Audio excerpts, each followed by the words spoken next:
Second thing وہ بھی امام مسلم نے ہی روایت کیا that you should go and meet them now and then. رشتہ داروں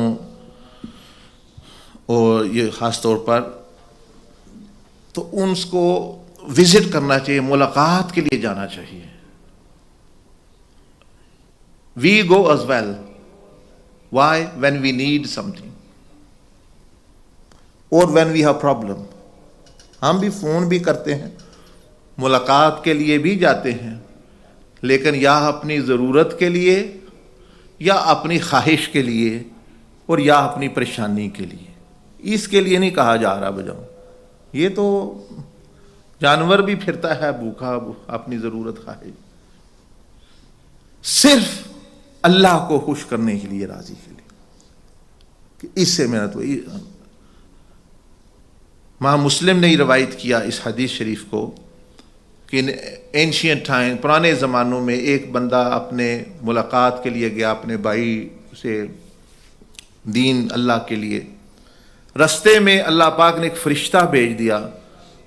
فرشتے نے کہا کہ تم کہاں جا رہے ہو؟ وہ کہہ رہا میں اپنے فلانے بندے سے ملاقات کر. اس نے کہا کوئی دنیاوی غرض ہے، کوئی اس طرح کی کوئی ضرورت ہے، کوئی پریشانی، کیوں جا رہے ہو؟ اس نے کہا صرف اس لیے اللہ کو راضی کرنے کے لیے، اللہ کے لیے ہمارا تعلق ہے.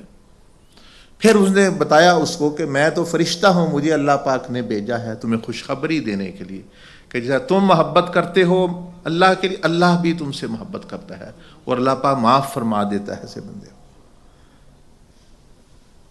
So this should continue as well. This is also.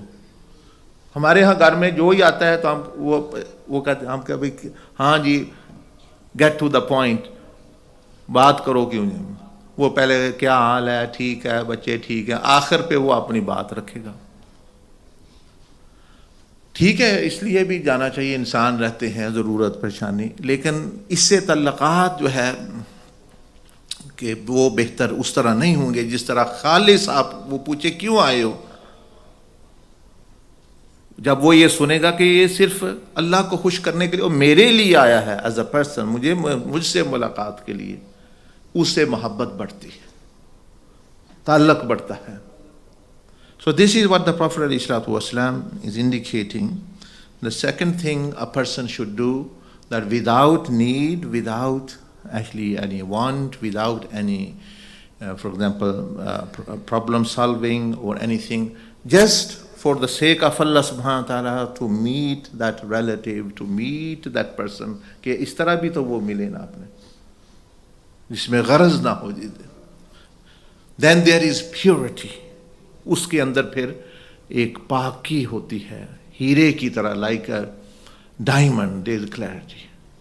اور اس کا بڑا فائدہ ہوتا ہے. یہ بھی چیز ہے. تو یہ چیز for example a person should apply relatives کے پاس بھی، نیبرز کے پاس بھی، دوسروں کے پاس بھی، کبھی اللہ کے لیے بھی ملاقات کے لیے جو ہے وہ جانا چاہیے. Another actually is that also فرمایا کہ ان سے بات چیت بھی کیجیے. بات چیت کا مطلب یہ ہے کہ صرف جو ہے اللہ کی رضا کے لیے ان سے بات چیت، ان کے بارے میں، اپنے بارے میں بغیر کسی غرض لالچ کے بھی اپنا گفتگو ہو، دین پہ ہو اور کسی معاملے میں اپنے ان کے متعلقہ ہو. تو یعنی a person should be speaking. Sometime remaining silent is wisdom, and sometime speaking is wisdom. And the wise people say the wise thing is that your speech should be better than your silence. Only speak those words which are better than silence. یعنی گفتگو جو ہے بس ایک چھوٹا سا پیمانہ بندہ ناپ لے کہ میرے خاموش رہنے سے میرے یہ گفتگو بہتر ہے کہ نہیں، کہ میرا خاموش رہنا بہتر تھا. تو اگر خاموش رہنے سے بولنا بہتر ہو تو وہ چیز بولے. اینڈ بات چیت کرنی چاہیے. یعنی مطلب یہ کہ اگلا بندہ نہیں بھی کلام کرتا تو آپ انیشیٹ کریں, آپ سلام کریں, حال چال پوچھے. Some time people are not on speaking term, when one speaks the other also actually. حضرت نظام الدین اولیاء رحمہ اللہ تعالی, one person said that I have fallen out with someone. آپ سے کسی نے پوچھا کہ میرے فلاں سے ہماری ناراضگی ہو گئی ہے تو مجھے کوئی نصیحت کرے, میں کیا کر سکتا ہوں؟ آپ نے فرمایا کہ تم اپنا دل صاف کر لو اللہ کے لیے, اور اللہ اس کا صاف کر دے گا تمہارے لیے. That you should at least from your part should clear your heart of the animosity or grudges and all these actually. And then you will see the reflection of that cleanliness, that illumination will also shine on his heart as well.